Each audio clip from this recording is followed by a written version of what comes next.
मेरा नाम गीता है और मैं ग्रेट नोएडा तुगलपुर गांव से आती हूँ और बिमटेक विद्यालय केंद्र में आती हूँ सर। और यहाँ पे सर मैं आई थी मतलब अपने बच्चों का ही एडमिशन कराने के लिए, और मुझे पता लगा कि यहाँ पे लेडीज़ों को भी पढ़ाते हैं, तो मैं यहाँ पे कम से कम 1 साल करीब पढ़ी हूँ सर यहाँ पर। फिर सर यहाँ पे मार्क्स वगैरह बने थे, तो उन चीज़ों वो भी हम लोगों ने निकाले थे, तो हमें सर ने मार्क्स दिए बनाने के लिए, हम लोग यहाँ मार्क्स बनाते थे। फिर उससे धीरे धीरे चालू हुआ, तो सर अब हम लोग पढ़े, काफ़ी अच्छा पढ़ाया था सर ने, मतलब बहुत नहीं थे पहले हम इतनी जानकारी, हमें किसी चीज़ में भी हमें ये जानकारी नहीं थी, मतलब पढ़ाई से इतना कुछ हो सकता है, मगर थे हम पढ़े हुए थोड़े बहुत, मगर यहाँ आके हमारा मतलब जो था वो खुल गया थोड़ा पढ़ाई से। तो अब हम ये करते हैं कि लेडीज़ों को सिखाते हैं सिलाई। पहले खुद ही थोड़ी सी प्रैक्टिस घर में की, और वैसे कहीं थोड़ा बहुत सीखा था पहले भी, तो उससे प्रैक्टिस की, फिर लेडीज़ों को सिखाते हैं। और सर घर में जैसे कि हम घर में रहते थे पहले, बहुत सारी बातें होती हैं, तो वो हम लोग यहाँ पे शेयर नहीं कर पाते थे पहले, एकदम से ऐसे चुप चुप रहते थे। तो ऐसे ही एक बार मैम ने पूछा कि आप ऐसे कैसे रहते हो, मतलब चुप रहते हो, कुछ बोलते नहीं हो, मतलब ऐसे आते हो। तो सर थोड़ा सा घर का माहौल होता है, तो उसमें टॉर्चर तरीका से थोड़ा होता था, तो उसमें बहुत परेशान रहते थे हम लोग। तो यहाँ आने लगे सर हम, तो हमारा मन यहाँ बहुत अच्छे से लगने लगा। यहाँ पे छुट्टी भी नहीं करते थे हम, अपना काम ख़त्म किया घर का और सीधे आ गए यहाँ पे पढ़ने के लिए। तो यहाँ पे बहुत अच्छा टाइम पास होता था, हर तरीके से, मतलब पढ़ाई जो देते थे काम करने के लिए वो भी करते थे, तो मतलब हमारा अंदर से मन बढ़ने लगा। हाँ, तो फिर मतलब हस्बैंड पूछने लगे आप कहाँ जाते हो, क्या करते हो। हमने बोला कि हम परी चौक के पास एक मतलब संस्था सी है, मतलब बच्चे पढ़ते हैं वहाँ पर, कोई पैसा कोई कुछ नहीं लगा ऐसे ही, मतलब। तो फिर हमने सोचा जब कुछ लगता ही नहीं तो हम लोग जाएं वहाँ पे, हम भी सीखें क्या है क्या नहीं हो रहा। तो हम आने लगे सर, अच्छा लगा बहुत। हमें देख के और भी लेडीज़ें आई कि आप कहाँ जाते हो। उनका हम लोग वहाँ पढ़ने जाते हैं, कंप्यूटर वगैरह भी सिखाते हैं, और फिर बच्चों का भी एडमिशन कराया था हमने, अपने बच्चों को भी पढ़ाया सर यहाँ पर। बच्चे मेरे, एक 9th में लड़का पढ़ता है, उसने कंप्यूटर सीखा था, एक लड़की है मेरी अब 12th में आई है, उसने भी यहाँ पे मतलब कंप्यूटर किया था। और हम लोग तो खैर पढ़े रहे, आज तक भी पढ़ रहे हैं सर, हम अभी भी पढ़ते हैं यहाँ पे।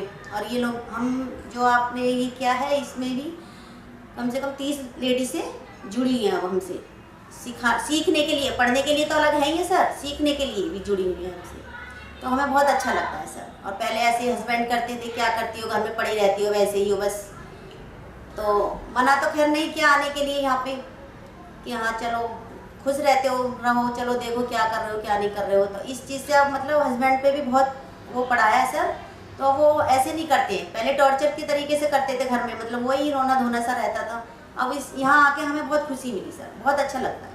और जब से मैं लेडीज़ों को सिखाने लगी जब से, तो मेरा और ही मन बहुत अच्छा हो गया। यहाँ आके तो मुझे ऐसा लगा मुझे नई जिंदगी मिल गई सच्ची में। बहुत फ़र्क है सर, ज़मीन आसमान का फ़र्क है सच्ची में, इतना फ़र्क है कि बस मत पूछो, बहुत अच्छा लगता है हमें यहाँ। पैसे मतलब जैसे आर्थिक स्थिति, हाँ जी, उससे भी थे परेशान पहले। और फिर हमने मार्क्स बनाए सर, तो कम से कम उसमें हमने 15-16 हज़ार रुपये का काम किया था सर 2-2.5 महीने में। तो सर मैंने अपनी बेटी को एक फ़ोन दिलाया उससे, मेरी लड़की 12th में पढ़ती थी, हमारे पास फ़ोन वगैरह कुछ नहीं थे। तो मतलब बेटी भी बहुत खुश हुई, और मुझे भी लगा कि मैंने कुछ मेहनत की है, तो उस मेहनत से मैंने अपनी बेटी को फ़ोन दिलाया सर। मेरी बेटी बहुत खुश हुई सर। कल उसका बर्थडे मनाया तो उसने कहा मम्मी ये जो फ़ोन आपने दिलाया ना, ये मेरा बर्थडे गिफ्ट है। बहुत खुशी हुई उसे। मैंने कहा चलो सर, नहीं हम कुछ नहीं करते थे सर, हम काम वाम घर में ही रहते थे सर, ऐसे हाउस वाइफ बन के, मतलब घर में कोई पैसा वैसा कुछ नहीं सर। यहाँ से ही हमें मतलब ये सीखा है, तो हमें यहाँ से पहली बार हमने पैसे कमाए, हमें बहुत अच्छा लगा सर। तो कभी सोचा भी नहीं था सर कि हम लोग मतलब हम भी पैसे कमा सकते हैं, कभी नहीं सोचा था हमने। तो पहली बार जब हमें पैसे मिले थे यहाँ से मार्क्स बनाने के, बहुत खुशी हुई थी सर सच्ची में, इतनी खुशी हुई थी कि मतलब हम लोग घर में इतनी सालों से ऐसे ही पढ़े हैं, अगर हम पहले ऐसा कुछ सोचते तो आज हम कहाँ से कहाँ होते। मगर सर हम आज भी बहुत अच्छे सर। डिसीज़न में सब लोग ऐसे ही करते थे पहले, मतलब टॉर्चरबाजी, वहीं घर में रहना, वहीं करना, परेशानी बहुत थी सर पहले। अब कोई टॉर्चर नहीं करता है, आते हैं अपने रोज़ जाते हैं, रोज़ का आना है, रोज़ का, कोई परेशान नहीं। कोई भी काम करने से पहले आपसे पूछा जाता है? जी नहीं, मतलब अब तो हम सर अपने आप कर लेते हैं, अपनी कोई कहता हमसे कि क्या कर रहे हो क्या नहीं कर रहे हो। पहले तो गांव के लोग भी कहते थे कहाँ जाती हैं क्या करती हो, पता नहीं ये रोज रोज कहाँ जाती हैं। तो सर हमने कहा कि हम वहाँ जाते हैं, चलो हम दिखा के लाए कहाँ जाते हैं आपको। तो अब सर वो लोग भी अब मतलब नहीं करते हैं, पहले तो बहुत करते थे, गांव की बहुएं पता नहीं कहाँ जाती है। तो हमारे साथ साथ और भी लेडीज़ें आने लगी, मतलब सर अब बहुत अच्छा है, अब ऐसे कोई टोकता भी नहीं है इतना ज़्यादा। मेरे अंदर तो बहुत बदलाव आया है सर। आप मैम से पूछना, मैं इस टाइम यहाँ आई थी सर, मैं मानसिक तरीके से भी बहुत टॉर्चर सी थी, हमेशा रहती थी। हस्बैंड भी ऐसे ही करते रहे, आज तक भी करते थे, मगर अब उनमें थोड़ा बदलाव आया है कि मतलब जाते हैं रोज, मतलब मैंने बताया कि मैं वहाँ सिखाती हूँ सिलाई, तो अब मतलब उन्होंने बहुत बदलाव है। पहले तो सर मारपीट भी हो जाती थी घर में ऐसे ही, अब वो सब नहीं। सर मेरे अंदर तो बस मत पूछो, इतना चेंज आया है, बहुत चेंज आया है सर। मुझे इतना अच्छा लगता है यहाँ आना, लड़कियों को सिखाना, कुछ उनकी सुननी, कुछ अपनी सुनानी उनको, मतलब बहुत अच्छा लगता है। आत्मविश्वास बहुत बड़ा है सर मेरा।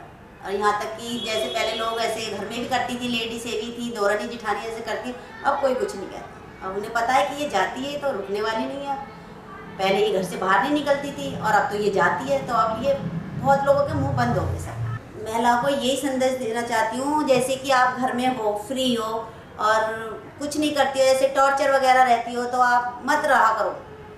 अपना मनोबल बढ़ाओ, आगे आओ और देखो कि यहाँ क्या हो रहा है बाहर। घर में रह के कुछ नहीं है सर, बाहर निकल के सब कुछ है। अपना मनोबल बढ़ाओ और मत किसी की मार सहो, मत किसी की मतलब गालियाँ सहो, और अपना अपने पैरों पे खड़ा हो सब।